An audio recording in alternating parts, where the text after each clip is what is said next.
My mother used to be awake before anyone else in the house. I noticed this as a child, not because she announced it, but because by the time I came downstairs in the morning, she was already fully herself. Her hair, her posture, something about the way she smelled. Something settled in her eyes that told you she had already been somewhere you hadn't. Her name is Claudine. She grew up in Lyon, the daughter of a seamstress who believed that the way you presented yourself to the world was not vanity. It was a form of self-respect, so fundamental it bordered on moral obligation. My mother never explained her morning routine to me. She simply had one, every day, without exception, without shortcuts, without the negotiation with herself that most of us make when the alarm goes off early. One morning when I was maybe 12, I asked her why she bothered. We weren't going anywhere important that day.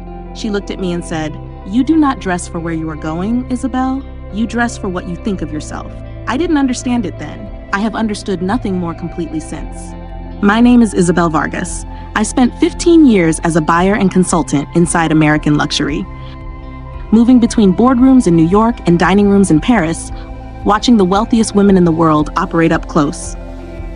I noticed patterns, habits, invisible signals, things no one was talking about publicly. I built Madre to change that. Every week, I bring you exactly what I observed. The unwritten rules, the quiet signals, the habits that separate women who command rooms from women who are simply in them. Let's get into today's. Here is what most women believe about wealthy women's morning routines: that they are expensive, that they require a cabinet full of serums, a personal esthetician on speed dial, and 45 uninterrupted minutes that only money buys. That is not what I have observed. The women I have watched who emerge into the world looking genuinely polished, not groomed for effect, but settled in themselves, do not have more complicated routines than anyone else. They have more intentional ones. The difference is not budget. It is sequence, consistency, and the decision, made once, privately, and never renegotiated, that this time belongs to them before it belongs to anyone else. What I am giving you today are the 10 habits that make up that decision. Every one of them is available to you this morning. Habit 1. They protect the first 15 minutes like a non-negotiable. The phone does not come off the nightstand until the morning ritual is complete. I have asked this question directly to women in my network. Board members, executives, founders, women whose mornings are genuinely in demand. Every single one who I would describe as consistently composed told me the same thing, phrased differently. The first 15 to 20 minutes of the morning are inviolable. No email, no news, no social media, no messages, nothing. This is not a wellness trend, it is a grooming decision. Because what happens in those first minutes, neurologically, determines the register you operate in for the rest of the day. A study from Harvard Medical School on cortisol and morning cognition found that checking a phone within the first minutes of waking immediately spikes stress hormones and places the brain into a reactive rather than intentional state, one that is significantly harder to exit as the day progresses. The women who look undisturbed, who carry that quality of not being ruffled, are not unflappable by nature. They have protected the window in which their nervous system sets its tone. Habit 2. They wash their face with cold water as the final step, not at the beginning of the skincare routine, at the end. A specific habit I first observed through my mother and later confirmed through conversations with 2 dermatologists in New York. The ritual is this: complete the full skincare sequence. Cleanser, treatment, moisturizer, SPF, and then, as the final act, splash the face with cold water for 30 seconds. The cold water does 2 things at once. It closes the pores that the warm water opened during cleansing, reducing the visibility of texture across the nose and cheeks, and it triggers an immediate vasoconstrictive response. The blood vessels narrow slightly, which temporarily reduces puffiness and redness and gives the skin a clarity that no primer fully replicates. A dermatologist at New York Presbyterian who works with a largely high net worth clientele told me she has recommended this for years. She said, "It's the step that costs nothing and that most women skip. And it's the step that makes the difference between skin that looks cared for and skin that looks expensive. Those are not the same thing, but one reliably produces the other." I want to mention something here because I have seen it happen among women over and over again. Most of you will finish this video, feel something, and then do nothing. You will come back to this channel next week and feel that something again. And the week after that, same thing. Now, if that describes you in any way, I've got help for you. I have put together a 30-day private curriculum called the Undeniables Blueprint. It is a daily practice guide for the transformation that changes everything for the woman who is done settling for an ordinary life when everything inside her knows she was built for something quietly exceptional and is ready to do the quiet, specific internal work that raises her permanently into the woman she has always known she could be. 70 pages. 4 phases, built around exactly this kind of work. It is linked in the description, $47. Or scan the QR code on your screen to access it. I personally created it for you, the Undeniable, because I want to go through that journey with you for the next 30 days, one day at a time. You can start today. You should start today now. Back to the video. Habit 3. They apply hand cream before they leave the bathroom. Not at the desk, not in the car, in the bathroom as part of the ritual before the day begins. I have watched women across 15 years of luxury fashion work who were impeccable in every visible way. Hair, skin, clothing, all of it considered. And then I would notice the hands. Dry knuckles, neglected cuticles, a roughness that told the story of everything that had been prioritized and everything that had been forgotten. The hands are one of the most observed parts of the body in professional and social settings, especially across a table.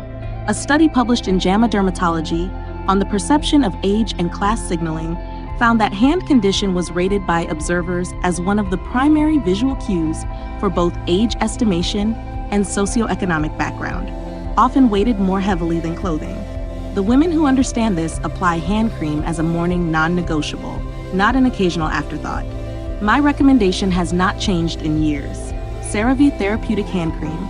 It absorbs fully within 2 minutes, leaves no residue, and contains ceramides that repair barrier function over time, not just surface softness. It is on my Amazon storefront.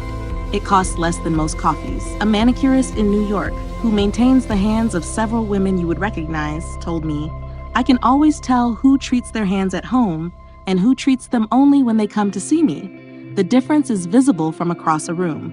Habit 4. They spend 60 seconds on their brows before anything else on the face. Not at the end of the makeup routine, at the beginning. I will tell you exactly what I have watched. Women who carry a kind of natural authority in their face share one consistent feature before any other observation can be made. The brows are shaped, not dramatically styled, shaped, cleaned at the edges, filled where needed with something light and credible. Set. The brow is the frame of the face. It is the first thing the eye registers before it reads any other feature. And because it sits above the eyes, the primary site of emotional communication, a neglected brow fundamentally undercuts the impact of everything happening below it. A beauty editor at a publication I consulted for in my mid-career once said to me, "You can skip foundation. You can skip blush. You cannot skip your brows. Skipping your brows is like framing a painting and forgetting the frame." I have not forgotten it.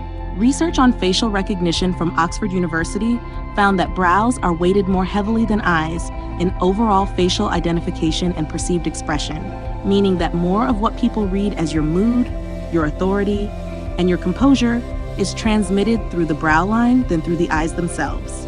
60 seconds. Anastasia Beverly Hills Brow Wiz, or a fine-tip brow pencil in your exact shade.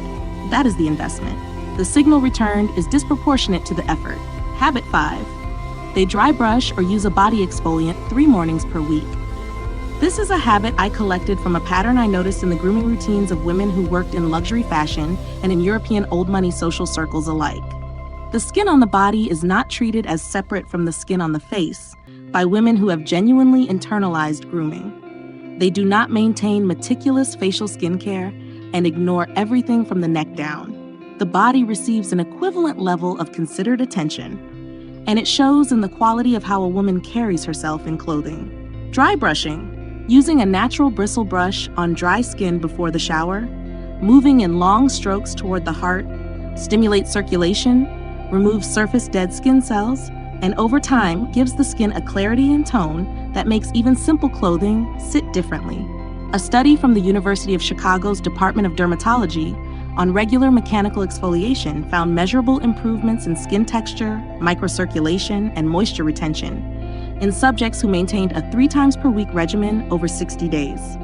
The women I know who do this consistently, a consultant I worked with in Paris for 2 years was among the most committed, carry themselves in sleeveless and fitted clothing with a composure that reads as comfort in their own skin, because it is. Habit 6. They apply fragrance to pulse points, not to clothing. This is a distinction I first learned sitting in the Paris apartment of a woman who had been wearing the same fragrance for 30 years. She applied it the same way every morning: wrists, inner elbows, base of the throat, not the clothes, never the clothes. She explained, as if it were so obvious she was slightly puzzled I'd asked, that fragrance is designed to interact with skin chemistry. Applied to fabric, it sits on top of the material and broadcasts bluntly. Applied to warm skin at the pulse points, it evolves through the day, quieter in some hours, more present in others. It becomes specific to you. It becomes yours. This is the difference between smelling expensive and smelling like you applied something expensive. A fragrance consultant who works with luxury houses in Paris and New York told me, the women who wear fragrance beautifully treat it like an extension of their skin, not an accessory. It moves with them. It doesn't precede them. Fragrance should be noticed when someone is close enough to notice, not from across the room. Habit 7, they do 3 minutes of facial massage after moisturizer. Not a luxury treatment, 3 minutes every morning. The technique is specific, using clean fingertips or a gua sha tool, moving from the center of the face outward and upward, along the jaw, cheekbones, and brow. The pressure is firm, not tentative. The intention is lymphatic drainage, moving the fluid that accumulates overnight in the face through gentle manual pressure. The result is visible within minutes and cumulative over weeks. A face that has been manually drained looks sculpted, where the same face without the practice looks soft. The jaw is more defined. The under eye area is less swollen. The overall impression is of a woman who slept well, regardless of whether she did. A plastic surgeon in New York, who is consulted by women who explicitly want to age without surgical intervention, told me this is the single most consistently impactful at-home habit he recommends. He said, 3 minutes of consistent facial massage does more over a year than most topical products. The issue is that it requires showing up for it every day, and most people don't. The women I have described to you today do. Habit 8, they dress completely before they address the family or the day. This is one of the habits that surprises people most when I name it, and it is one of the most consequential. The practice is this: the morning routine, every element of it, from skincare to fragrance to clothing, is completed before the first interaction of the day, before responding to a partner, before a child, before the first message. The woman who enters her day already composed sends an entirely different signal to everyone around her than the woman who assembles herself in fragments throughout the morning. But more importantly, and this is what my mother understood that I didn't until much later, it sends a different signal to herself. The psychological research on what is called enclothed cognition, a term coined by researchers at Northwestern University in a study published in the Journal of Experimental Social Psychology, found that the physical act of dressing for a role activates the cognitive and behavioral traits associated with that role. Women who dressed intentionally before beginning their day demonstrated measurably higher confidence, focus, and persistence across the tasks that followed. My mother dressed every morning before she made coffee, before she woke me, before anything. When I finally understood why, I never stopped doing it. Habit 9, they end the routine with one deliberate act of stillness. 60 seconds, eyes closed, standing or seated, before the door opens. I have heard this described in different ways by different women: a moment of intention, a breath, a prayer, a review of the day ahead. The specific practice varies. The structure does not. It is the act of transitioning, consciously, from the private self to the public one. Women who do this do not arrive at their first interaction of the day still half inside their morning. They arrive present because they have closed the door on what came before. Research from Stanford University on psychological transitions and cognitive performance found that individuals who practiced brief, structured pauses between distinct activities, even pauses of 60 seconds or less, demonstrated significantly better cognitive clarity and emotional regulation in the activity that followed, compared to those who moved continuously between tasks. The morning ritual is a task. The day is a different task. The women I watch understand that the crossing between the two deserves its own moment. Habit 10. They never leave without checking the back, the collar, the hem, the posture in a full-length mirror from behind. This is a habit I learned from watching not what the most elegant women did, but what revealed the ones who weren't. A woman who is impeccable from the front but unconsidered from the back sends an unconscious signal that her presentation is a performance, not a standard. A stray tag, a hem that is caught, a collar sitting unevenly at the back of the neck, a bra strap that has shifted. These are small things. The women who catch them understand something fundamental. You do not control what people see when you leave the room. You can only control whether you have checked. The women in my world who consistently command rooms are the women who own a full-length mirror and use it from both angles before they leave. Every time. My mother turned all the way around before she left the house every single morning. She never told me why. She didn't need to. Here is what all 10 of these habits have in common. None of them are about vanity. Every single one of them is an act of declaration, a private commitment made before the world asks anything of you, that says, I have prepared for this day. I have taken myself seriously. I am not walking into whatever comes next unready. This is what my mother meant when she said you dress for what you think of yourself. The morning ritual is not self-care in the soft sense of that word. It is a posture, a decision, an answer to the question the world asks you every single day before you've spoken a word. Who are you? And do you know it? The women I have watched answer that question the same way, every morning before anyone else is watching. Now it's your turn. Choose 3 habits from this list. 3 you are not currently practicing, because those are the gaps, and build them into your morning this week. Not all 10 at once. 3. Deliberately and completely, every morning for 7 days. Then come back and tell me, I practiced habit number, and habit number. Tell me what shifted in how you moved through those 7 days. Because the women who do this don't just look different, they feel different before they leave the room. That is the point. If this video resonated with something you've been working on, you need to be here next week. If no one has told you lately that you are capable of something extraordinary, I'm telling you now, subscribe and let's keep building. Until next time, to every woman watching, you are not here by accident. You are an undeniable, act like it, 𝐈𝐬𝐽.